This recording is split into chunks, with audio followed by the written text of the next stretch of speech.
Good morning everyone. तो फिर आज हम चक्रवात के बारे में समझेंगे और पति चक्रवात, ये दोनों के बारे में क्या होते हैं, इनमें क्या अंतर होते हैं, क्या अंतर नहीं होते हैं, इसके बारे में एक हम अच्छा से समझेंगे। तो सबसे पहले हम समझेंगे चक्रवात। चक्रवात क्या होते हैं? तो वायु जो होती है वो उच्च दाब से निम्न दाब की ओर चलती है। तो चक्रवात में जो वायु होती है वह क्या होते हैं कि उच्च दाब से निम्न दाब की ओर आती है। अर्थात हम कह सकते हैं कि वायु बाहर की ओर जो बनी होती है वह उच्च दाब बनी होती है, और जबकि अंदर में जो होता है वह निम्न दाब, जिसे हम इंग्लिश में बोलते हैं लो प्रेशर, और जिसे हम इंग्लिश में बोलते हैं हाई प्रेशर। तो लो प्रेशर कहाँ रहते हैं? अंदर में रहते हैं, जबकि हाई प्रेशर बाहर की ओर रहती है। इसलिए जो चक्रवात होती है, चक्रवात में जो वायु होती है वो बाहर से किधर की ओर? अंदर की ओर घुसती है, और इसे हम उत्तरी गोलार्ध में एंटी क्लॉकवाइज चलती है। तो हर एक गोलार्ध में जो वायु होती है वो अलग अलग तरीके से चलते हैं। तो सबसे पहला जो हम देखते हैं, ये वायु होते हैं उत्तरी गोलार्ध में जो चक्रवात होते हैं वह कहते हैं एंटी क्लॉकवाइज, इधर। तो क्लॉक किधर घूमता है? इधर घूमता है। क्लॉक कहीं भी अगर समझिएगा तो मान के चलिए हम, मेरा सर एक क्लॉक है, तो क्लॉक किधर घूमेगा? इधर की ओर घूमेगा, ना कि इधर की ओर। इधर की ओर घुमा एंटी क्लॉकवाइज, इधर की ओर घुमा क्लॉकवाइज। तो यहाँ का वायु किधर की ओर घूम रहा है? इधर की ओर नहीं घूम करके क्या हो रहा है कि वो इधर से होकर के अंदर की ओर जा रही है, जिसके कारण से हम इसे क्या बोलेंगे? Anti clockwise. तो उत्तरी गोलार्ध में जो चक्रवात होते हैं वह एंटी क्लॉकवाइज चलते हैं। तो यह वायु के अंदर और बाहर हाई प्रेशर से लो प्रेशर की ओर जाना ही क्या कहलाता है? चक्रवात कहलाता है। और इसके बीच के आंक को हम क्या कहते हैं? आंक कहते हैं।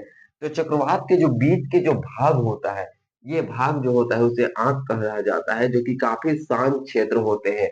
तो पूछा जाएगा क्वेश्चन में कि सबसे शांत क्षेत्र कौन से होते हैं चक्रवात के? तो उनके आंक कहा जाता है। तो उनके बीच में जो केंद्र में जो होता है वो चक्रवात के आंक कहलाते हैं, और वो काफी शांत क्षेत्र होते हैं। ठीक है। उसके तुलना में अकॉर्डिंग में कि उत्तरी गोलार्ध की तुलना में हम दक्षिणी गोलार्ध में चक्रवात को देखेंगे कि दक्षिणी गोलार्ध में चक्रवात क्या होते हैं। तो दक्षिणी गोलार्ध में जो चक्रवात होते हैं वह क्लॉकवाइज एंटर करते हैं। इसमें देखें तो इधर से ये एंटी क्लॉकवाइज, लेकिन अभी वायु किधर से और क्लॉकवाइज इन अंदर की ओर जा रहे हैं, यानी कि हाई प्रेशर से लेकर के लो प्रेशर की ओर, बाहर से अंदर की ओर जा रहे हैं। और यहाँ अंदर में क्या किया है? लो प्रेशर बना हुआ है, जबकि बाहर में हाई प्रेशर बना है। यह दक्षिणी गोलार्ध का चक्रवात है, जो कि देख सकते हैं। इसके जस्ट ऑपोजिट होते हैं प्रति चक्रवात। ये उत्तरी गोलार्ध में एंटी क्लॉकवाइज, और ये दक्षिणी गोलार्ध में क्लॉकवाइज। तो चक्रवात क्या होंगे? ये उत्तरी गोलार्ध में प्रति चक्रवात होते हैं वह क्लॉकवाइज जाएंगे, जबकि दक्षिणी गोलार्ध में जो होगा चक्रवात, प्रति चक्रवात, वह एंटी क्लॉकवाइज जाएंगे। तो चक्रवात के जस्ट उल्टा प्रति चक्रवात होता है, नाम भी है प्रति चक्रवात। समझ में आ गया? तो प्रति चक्रवात कहाँ से होते हैं? जैसे कि ये प्रति चक्रवात है, ये वायु किधर की ओर से आ रही है, तो इसमें प्रति चक्रवात में बाहर की ओर निम्न दाब बना होता है, बाहर की ओर लो प्रेशर बना होता है, अंदर की ओर हाई प्रेशर बना होता है, जिस कारण से जो वायु होते हैं वह अंदर से बाहर की ओर निकलते हैं। तो प्रति चक्रवात में जो वायु होते हैं वह अंदर से बाहर की ओर निकलते हैं, जिस कारण से मौसम साफ रहता है। इसलिए इसे क्या कहते हैं?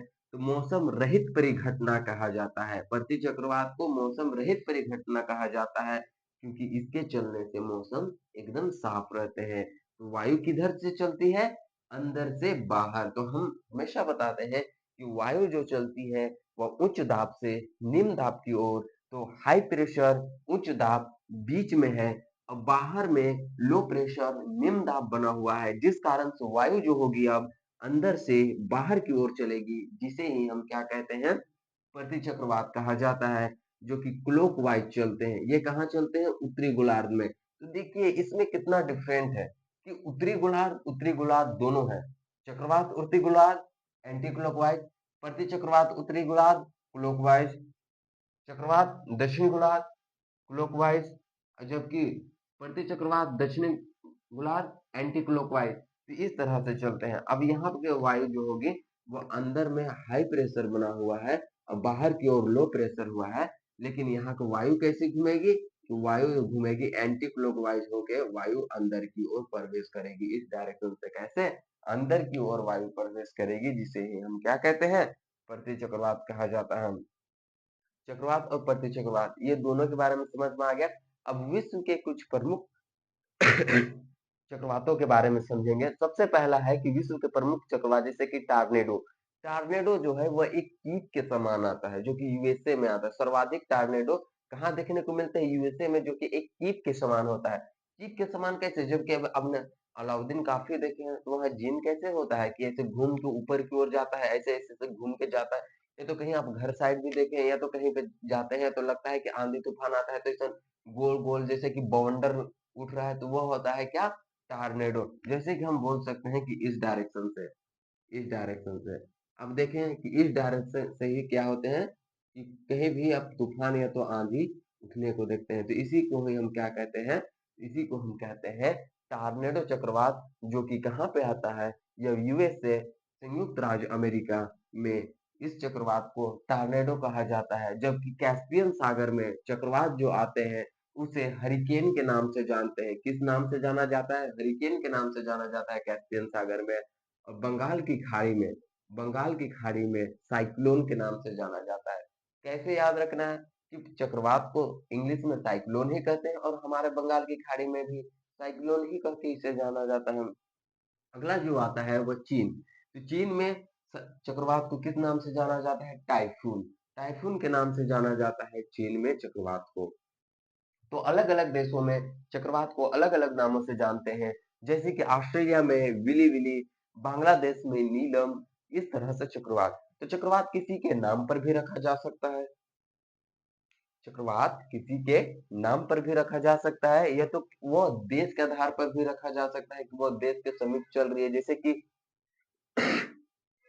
हो गए हमारे बंगाल की खाड़ी में चलने लगे साइक्लोन, हो गए नीलम, हो गए कहाँ? बांग्लादेश में।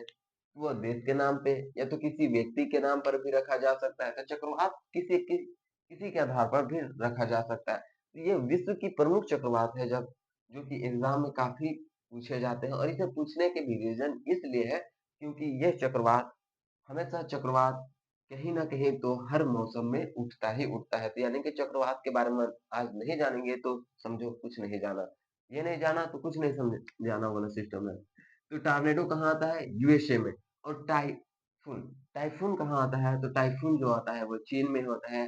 और कैस्पियन सागर में हरिकेन के नाम से जाना जाता है चक्रवात को। बंगाल की खाड़ी में साइक्लोन के नाम से, ऑस्ट्रेलिया में विली विली और बांग्लादेश में नीलम। इसको किस तरह से देगा? जैसे कि हम बोल सकते हैं टाइफून। टाइफून एक हो गया, टाइफून हम लिख देते हैं। फिर एक हो गया विली विली।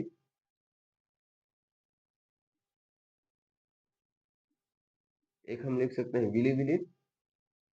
और जस्ट हम यहाँ पे लिख सकते हैं ऑस्ट्रेलिया। ऑस्ट्रेलिया। और यहाँ हम लिख सकते हैं यूएसए। तो हम कैसे मिलान? तो ऐसे मिलान करने के लिए जो चक्रवात होते हैं ऐसे करके क्वेश्चन में दिए जाते हैं, तो यहाँ से चक्रवात से क्वेश्चन पूछा जा सकता है, या तो ऑब्जेक्टिव क्वेश्चन में पूछे सकते हैं, तो 2 नंबर के सब्जेक्टिव क्वेश्चन में दिए जा सकते हैं। तो आपको क्या पता चल गया? चक्रवात और प्रतिचक्रवात के बारे में पता चल गया। वही लिखा हुआ है जो कि हमने आपको एक्सप्लेन करके बताया। तो प्रतिचक्रवात जो होते हैं वह दक्षिणी गोलार्ध में जस्ट चक्रवात के उल्टा चलते हैं।